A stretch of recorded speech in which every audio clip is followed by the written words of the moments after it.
Welcome into the Garden Report, remote style, as we are in studio. Mike Petralia, Jimmy Toscano, Nick Gelso. I'm in Boston. Jimmy's in Boston. Trag, you're in parts unknown. We'll get to that. Cincinnati. Cincinnati, reporting in on what is breaking news.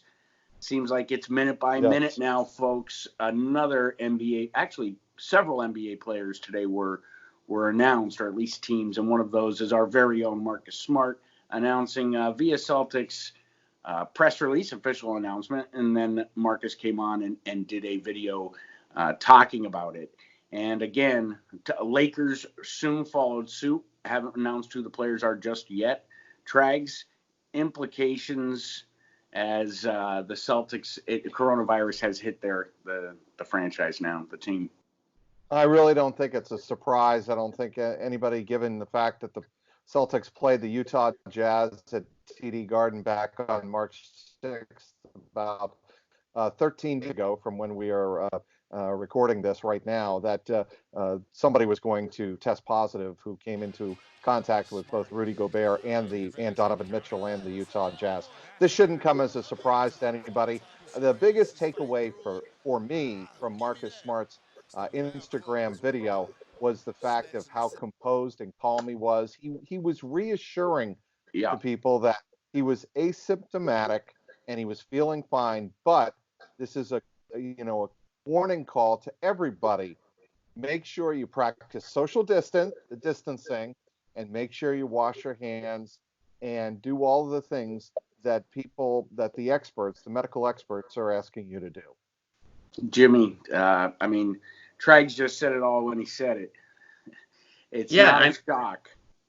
No, I mean, you had your fingers crossed. I mean, a good amount of days had gone by and you hadn't heard anything, so you were wondering if, maybe that no news was good news or what the situation was. But apparently, it does take a while to get those results back. And I'm wondering if there's any more players that, haven't gotten the results back yet on the Celtics, or, I'm sure, unfortunately, I think as the days go by, it's going to be less and less newsy when, a player or a person, celebrity, test positive for this. Based on what we're seeing, it sounds like a good amount of people are going to come down with it. And that's not to spread panic. It's just to say, hey, and one of the things you're seeing is a lot of these celebrities and a lot of these athletes who do have it, they're making everybody aware, please, follow what the experts are telling you to do. Stay away from other people, stay away from groups, those things, because like Donovan Mitchell, for example, and Marcus Smart, these guys didn't show any signs, aren't really suffering in any way, but they could pass it on to somebody who will. And that's the scary thing. And, I'm sitting here right now and I don't know if I have it. I hope I don't, but I'm also, I'm almost operating under the assumption that I do, because I don't want to be I don't want to be reckless and spread it to anybody. So, that's how everybody kind of has to think right now. And I think that's a good message that Marcus Smart spread. And obviously we hope that, he makes a speedy and a full recovery and that he doesn't experience any symptoms. The NBA has been, specifically, singled out. I mean, there's an NFL right now, but the NBA has taken it hard. And Trags, how long before, I hate to say it this way, but a media member is going to be part of this discussion? It's shocking to me that it hasn't happened yet. That's a great question, Nick, considering how many of us have close interactions with these players or had close interactions with the players, not only after that Utah game, but the Oklahoma City game about 48 hours later.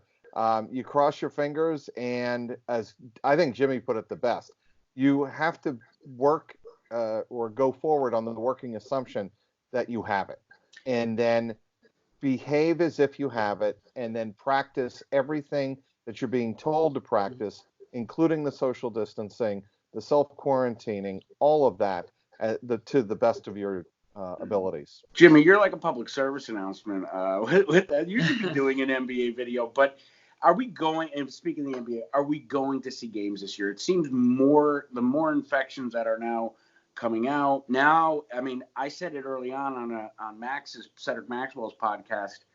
This is a great opportunity for the owners to beta test this scheduling change they've been talking about forever.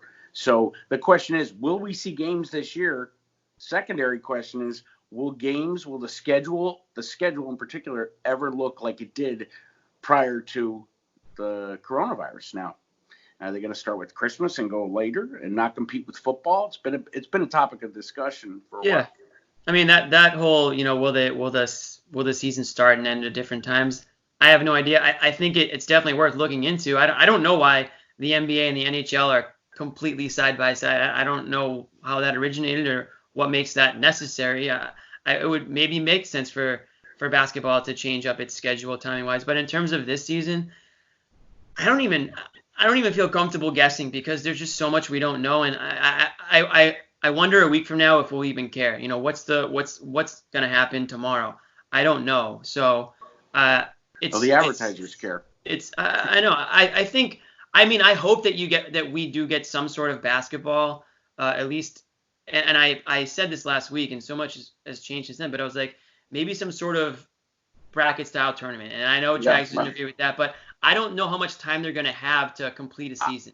I think at some point people are just going to want basketball. I love the concept of bringing back the miniseries from when we were kids, Trags. But before take on that, but momentarily, I want you to follow right up with being a multi-sport journalist. We all are worried about you, Trags, because there's no games right now. But the point where I want to go with this, why the NBA and not hockey? The NHL? As far as I'm concerned, as far as the infections go, the amount of cases. There haven't been any, I don't think, in the NHL. I'm not going to pretend to sit here, Nick, and have Dr. the answers on tell us. Hey, listen, you got to do something with no games, Jimmy. Look, there is so much misinformation out there now as it is. I don't want to add to the pile of misinformation. Fair enough. But it's a good question. Why the NHL players haven't been, or the NHL in general hasn't been as affected by this obviously contagion that's going around the world of sports. I have no idea. Yeah. It might be more difficult. It might be more difficult to spread it from one team to another in hockey, where you are completely suited up and you've got the helmets and things. But again, I have no idea what I'm talking about, so I can't imagine to even start guessing why that is. Well, I would assume, Jimmy, to that point, they're also though in dressing rooms where. Right. Here's where, if you want a theory why it hasn't spread in the NHL the way perhaps it has in the NBA, my guess would be NHL dressing rooms have been for years sprayed down with antibacterials because of all of the heavy equipment that Jimmy mentioned. Interesting. And if you think about how these dressing rooms are treated, they are bombed.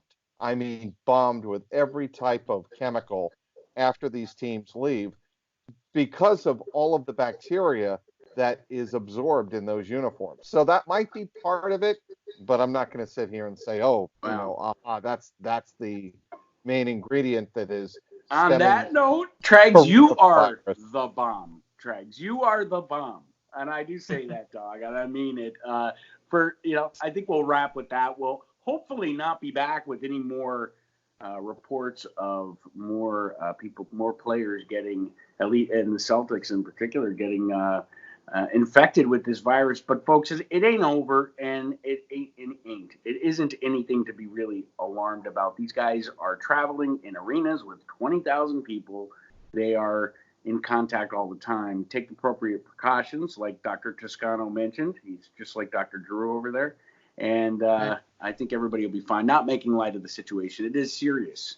So stay tuned to CLNS Media, YouTube channel, Celtics All Access on CLNS. Twitter handle is Celtics CLNS.